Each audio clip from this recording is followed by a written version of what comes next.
Freestyle Travel. Hey everybody, this is the Freestyle Travel Show. I'm your host, Kenny Flannery, and this episode I'll be talking about a little trip I just went on to New Orleans for Halloween to catch up with some friends. That was a lot of fun, pretty trippy, and just a hell of an adventure, really, and a return trip to Mississippi that should have been a real smooth thing that turned into a bit of a goofy journey across New Orleans. Unexpected, a lot more effort than I thought, but yeah, it's goofy. I'll get to that. Before that last episode, I sort of revealed the beer travel show I'll be doing with my friend Nick. I can tell you the title of that now. It is called Hopping, a Backpacking Beer Adventure.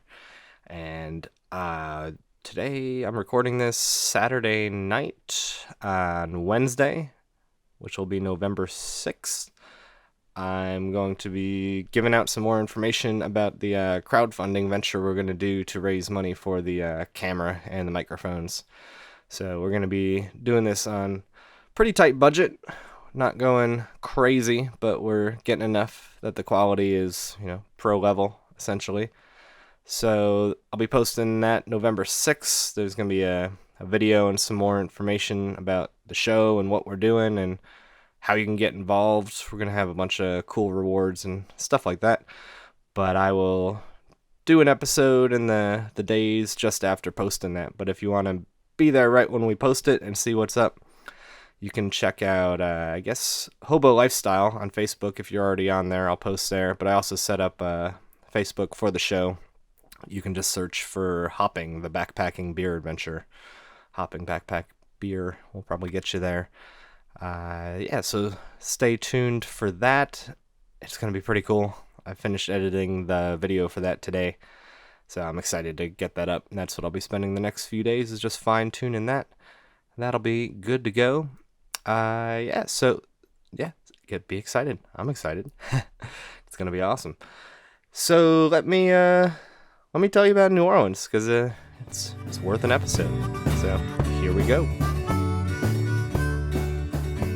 All right, New Orleans, one of my favorite cities in the world, maybe the top one. I don't know. I'm not even sure what other city to put in the category of New Orleans. It's its own beast for sure. There's really not quite anything like it, especially in the States. It stands out as a very unique place. I just love it. So I get back there whenever I can, and a friend of mine was flying down with his girlfriend from Colorado and asked if I'd join into the madness, and being that I was just in Biloxi, which is only 100 miles away, something like that, I was game.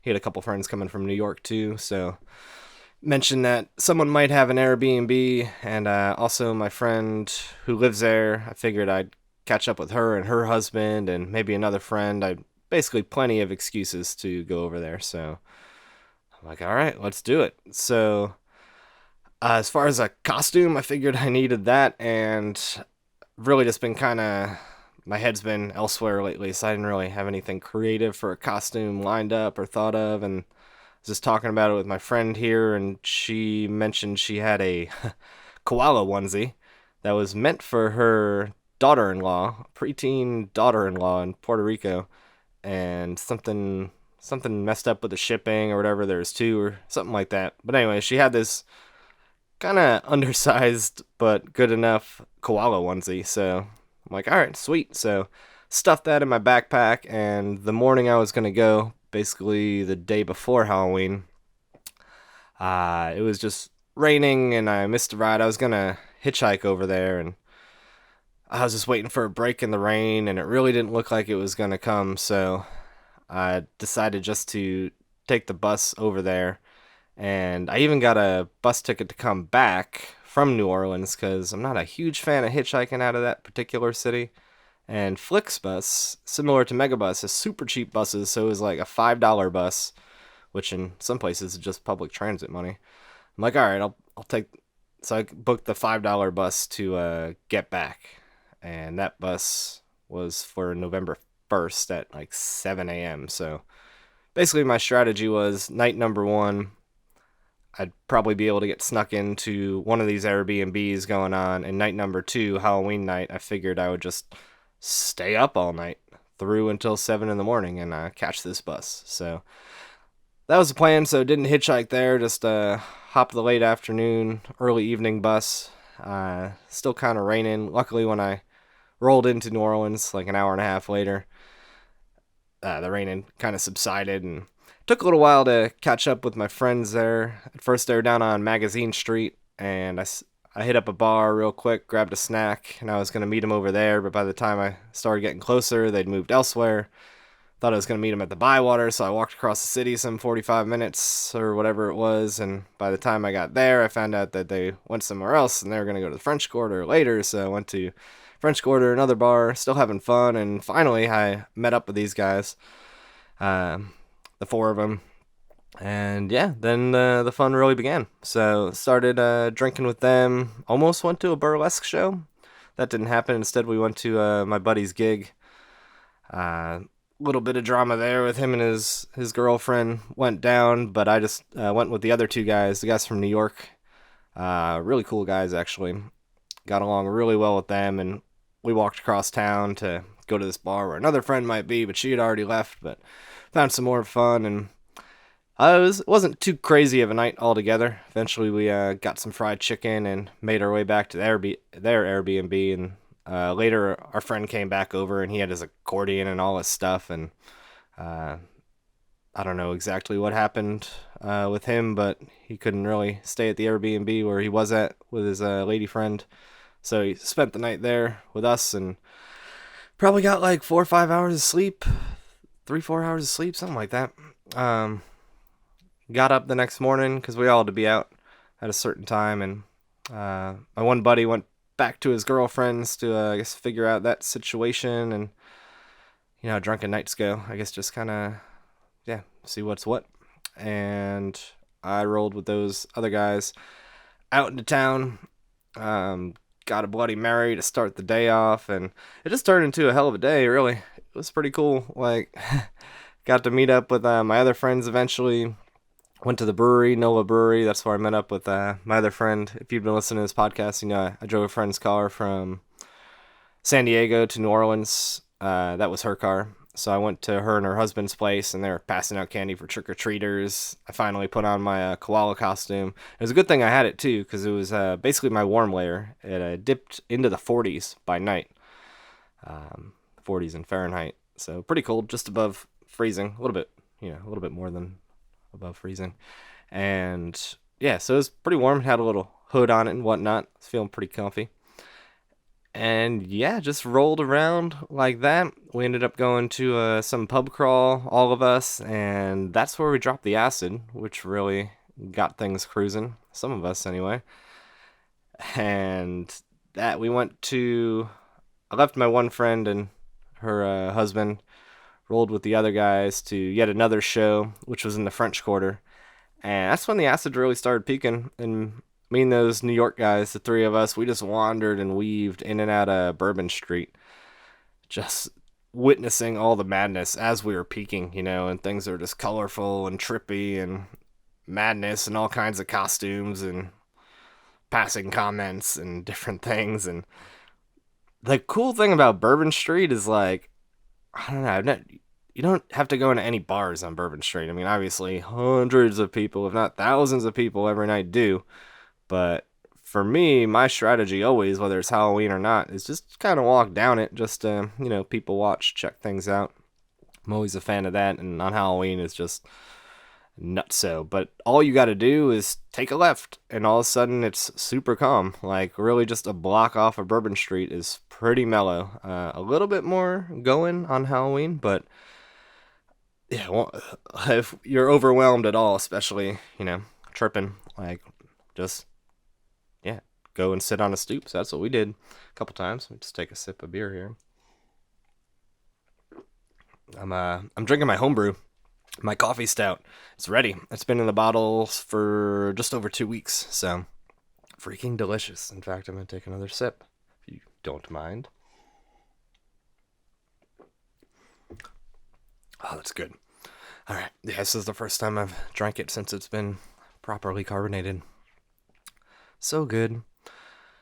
Oh, so good. Okay. So, yeah. Trippity dippity skipping along. Somehow we rendezvoused back at the bar where this guy was drumming that we knew, and watched that show, and then marched off into the madness again. And basically it was just a night of just marching from the French Quarter to the far end to Frenchman Street to the Marigny at some point. We were kind of all over the place. I don't even remember all the places we were at except for Verdi Mart. We always kept coming back around to Verdi Mart. Between Phil and I, one of us would inadvertently lead us back there over and over again. It's sort of the central spot. If you've never been to New Orleans or don't know what the Verdi Mart is, find it. It's like a little deli, but if you ever need amazing food, gumbo is what I like to get, or a sandwich of some kind, pretty much all hours, or just to pick up a couple cans of beer. It's just like a little kind of deli vibe, but it's the place to be, obviously, when our honing signals, our compasses tend to point to the Verdi Mart. So, yeah, check that out if you're ever in New Orleans. It's in the Quarter.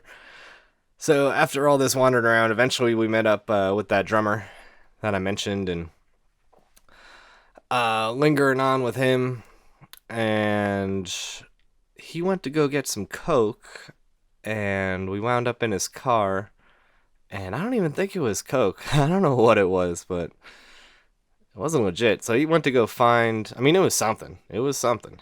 It wasn't nothing. It might have been just like deeply cut with a lot of something else, but it was something. It wasn't nothing. But he went and found the dealer, a ballsy dude, and just like confronted him, and the dealer was just, I don't know, it wasn't like super awkward or aggressive or anything, but this dude like offered to give us all a little more and trying to tell us where it came from and stuff. It was kind of a funny situation, just this dude trying to save face, and the fact that this drummer guy was ballsy enough to confront him. And I don't think you'll ever buy from that guy again.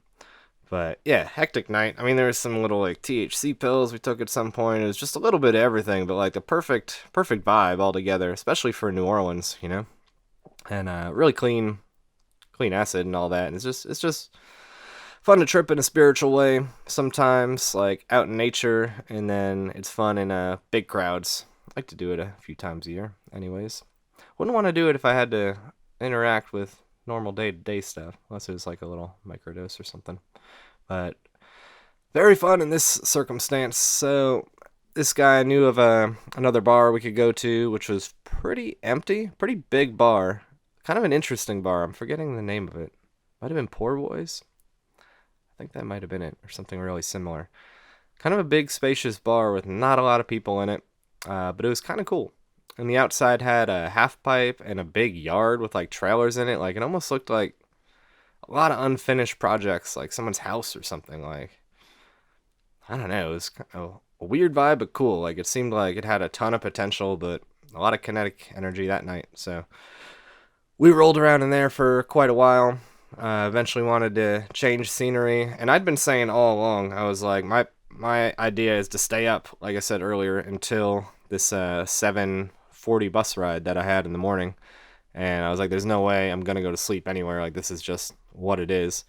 And finally, the other two New Yorker guys, they had a flight, I think around 9 a.m. So finally, like, it got late enough where they were on board with that too.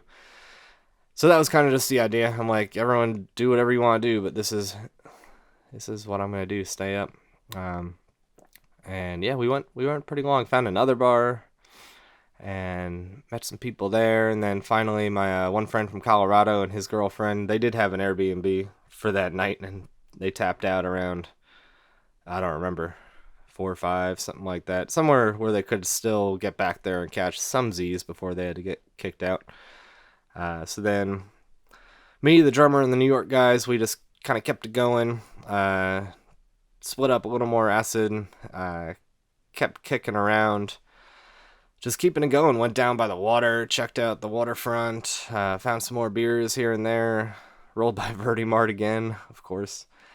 Eventually, Yeah, eventually, after some more strolling around and meeting more random people, it started to get to that time where the drummer actually had a car, and it was getting to the time where he was getting ready to crash out or at least figure something out. Um, so a little bit of confusion there, but finally it was like an hour before I was gonna get to the bus, and he was gonna take them to the airport, and they were gonna get some food. But I was like, "You can just drop me off now because it's gonna be too confusing to go find food and have me be involved in that." I couldn't eat under the circumstances. So hit one last gas station. I grabbed one last beer, and I'm like, "All right, this beer will get me through to the next hour to the bus." So parted ways with these guys. Just a lot of fun. Just kind of your average awesome New Orleans time. That's what New Orleans is. Always a good time. You can drink on the streets in New Orleans. That's a huge plus for me. Like, there's no reason anywhere in the world you shouldn't be able to drink on the streets. It's just goofy not to be able to do that. But New Orleans, you can. So, yeah, I'm just sipping this beer. I get to the street where this Flix bus is going to go. It's right outside the Greyhound bus station, but it's not actually part of the terminal. And I found there is a sign on the street that says Flix bus here. So I'm like, all right, I've eyeballed the spot. I got an hour. So walk down the street to this street corner where you just get this good view of the city, all these buildings. And I just stood there as like the sun was, hinting at rising, and flocks of birds were flying through the buildings and everything. And I was just kind of loving that. Um, People are messaging me while I'm doing a thing. No big deal. Let's turn that off. Take another sip of beer during that. Delicious. Oh yeah, so I'm still like, in the trip zone.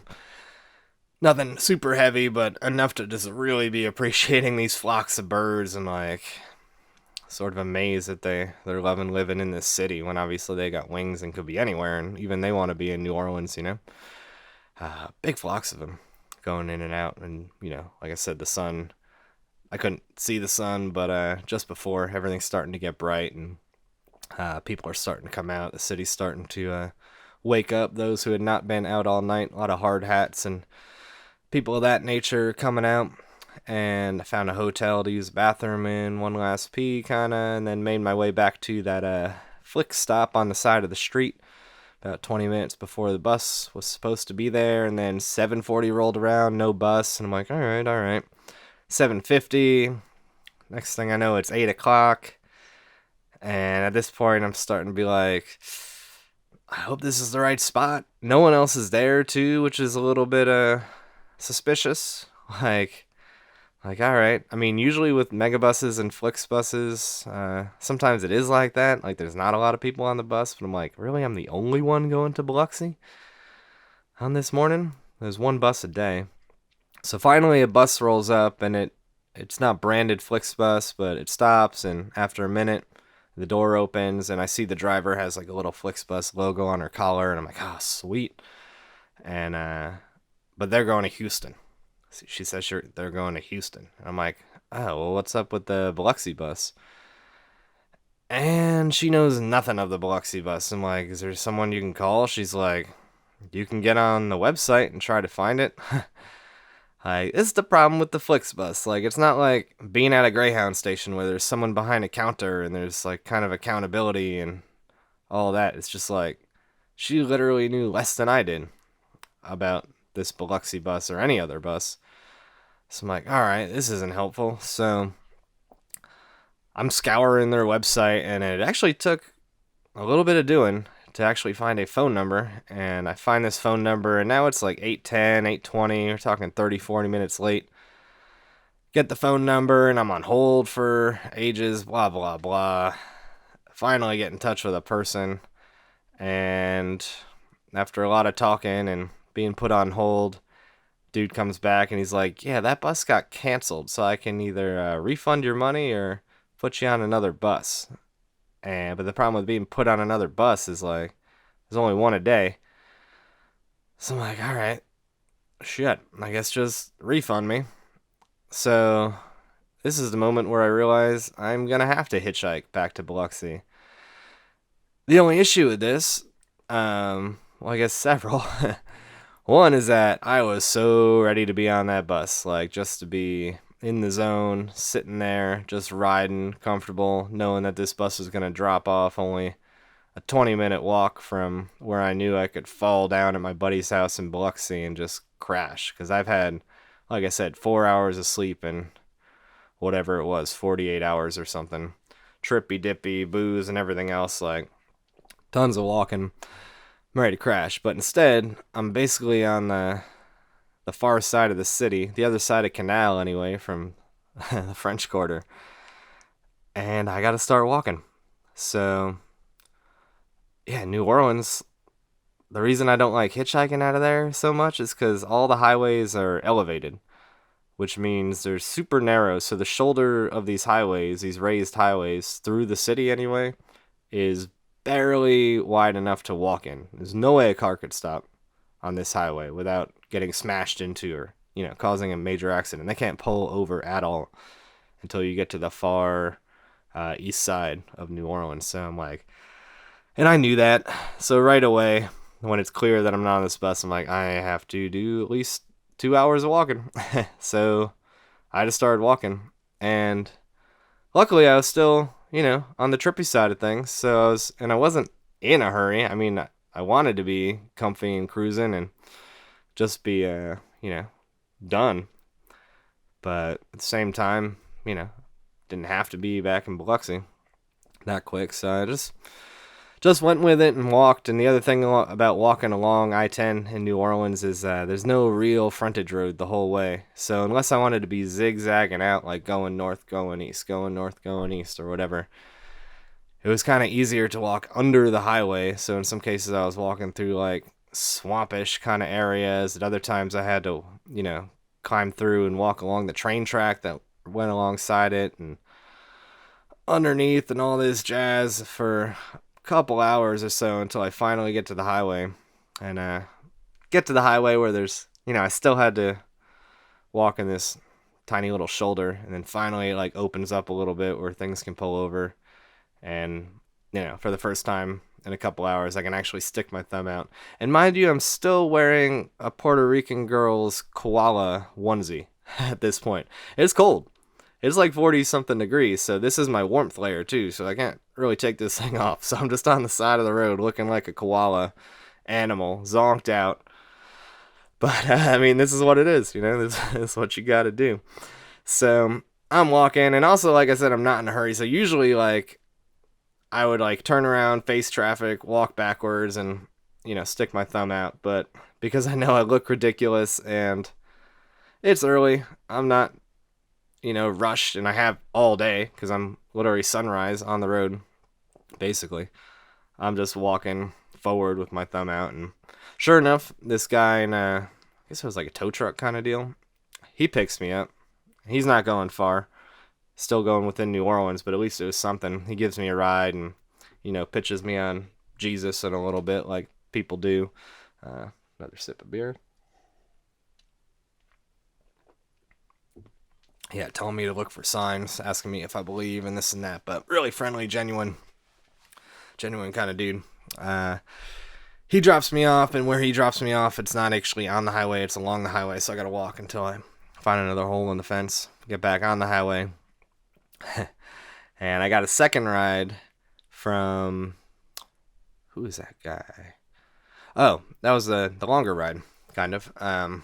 This guy picked me up, and he was going to Waveland, so he was going to Mississippi. So I was pretty stoked about that ride because if you know about the geography down there and the highways, I-10 kind of pops out of New Orleans, goes over a gigantic causeway bridge, and hits Slidell. And Slidell's like a major junction with truck stops and roads kind of going all over the place, and I was not looking forward to getting stuck in Slidell.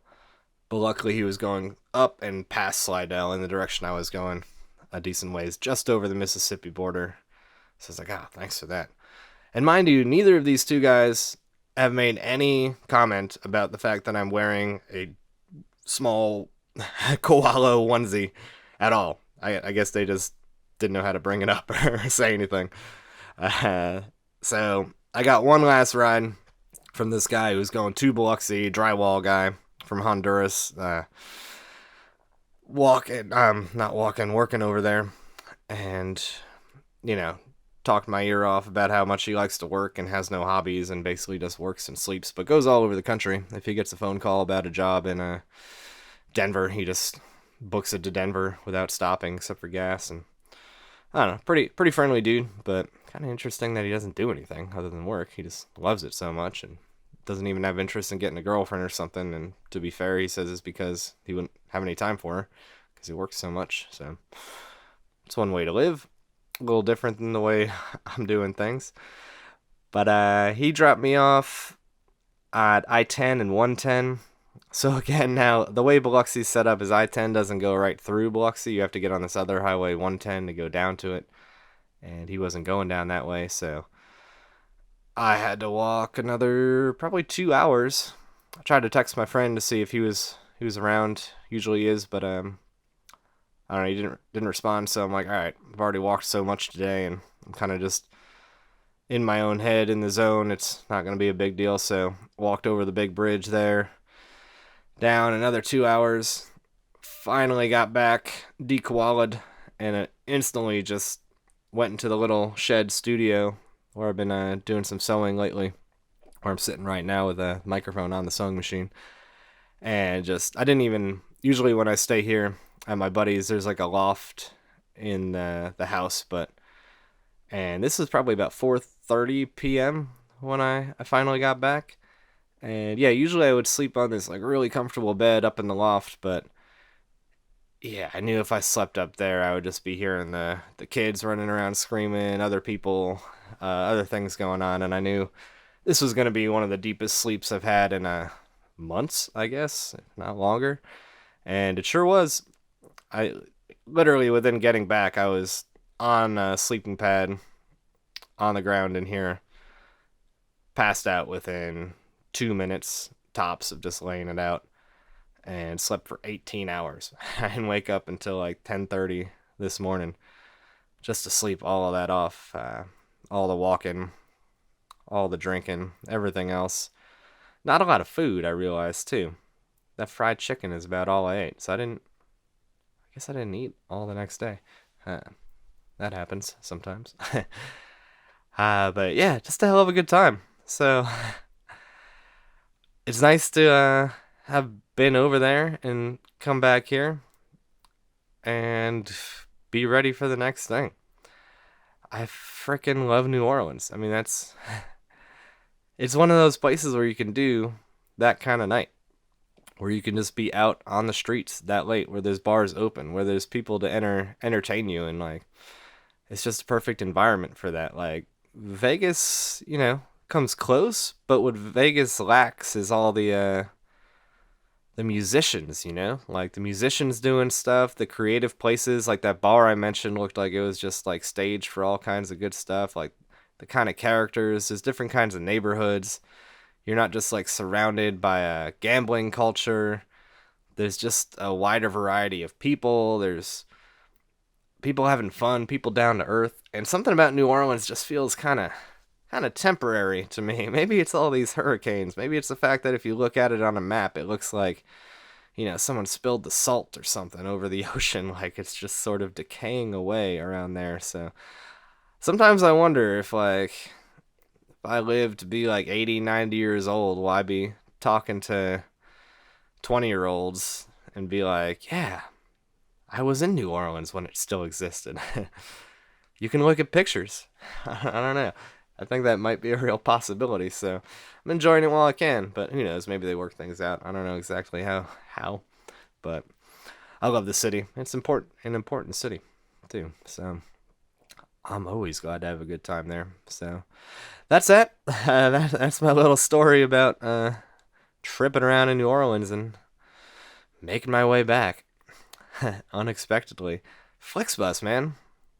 It's a knock on Flixbus, I gotta say. I'm pretty sure the reason the bus got canceled, I must have been the only one to book a ticket. That had to be it, because it was definitely the Flixbus stop. I was not in the wrong place. They never sent any cancellation. So it must have been that just I was the only one who booked a ticket, which is why it was probably only $5.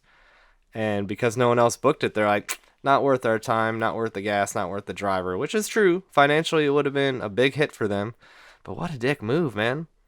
They could have let me know beforehand. Something. I don't know. It's going to be kind of hard to trust the old Flixbus, even at cheap prices like that. But that's why hitchhiking's the most efficient way to go, you know?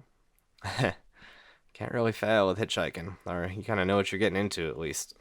You know, the road's not going to be canceled. Probably. Could happen. Flixbus. But, hey, freaking New Orleans. So, let me jump to the outro here, see what's what. Good times. New Orleans, good friends. The last time I saw that guy, the guy with the girlfriend, was also in New Orleans. I think that was the last time. It must have been. And he was busking with his accordion over there. And I was with that girl, Liz, I've done a couple episodes with. And for the weed march that she never did and the conference that she never went to. And had a great time with him that time, too. Went to Verdi Mart that time, too, as always. So... yeah, great catching up with him. His girlfriend was super cool. His two friends were real cool. Pretty much everyone we met was a good time. Friendly, laid back, willing to adventure around. And that's my favorite style to do any city. Just wander about, and when good things happen, embrace them. And that's what we did. So that's that. And I am back in Biloxi. And I'm going to be here for another few days to a week. I've got that flight out of Miami on November 19th. So, yeah, sometime in the next week here, probably. I'm going to start hitchhiking that way.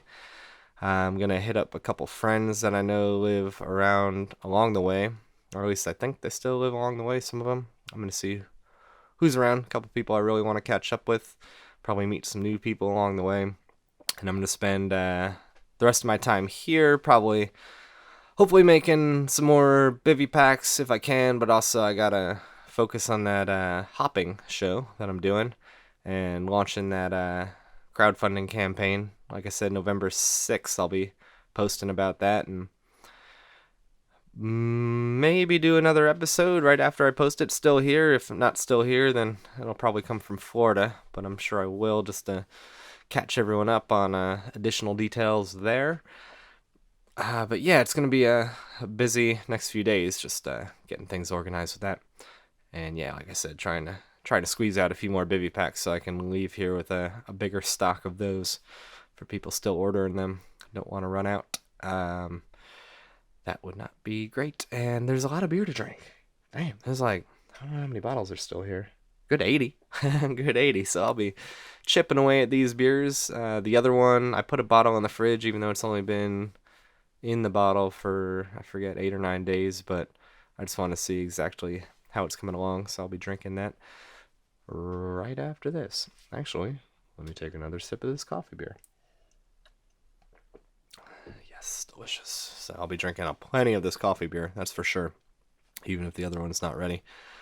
So that's what I'll be up to. As always, check out Hobo Lifestyle all across the board at Hobo Lifestyle on everything.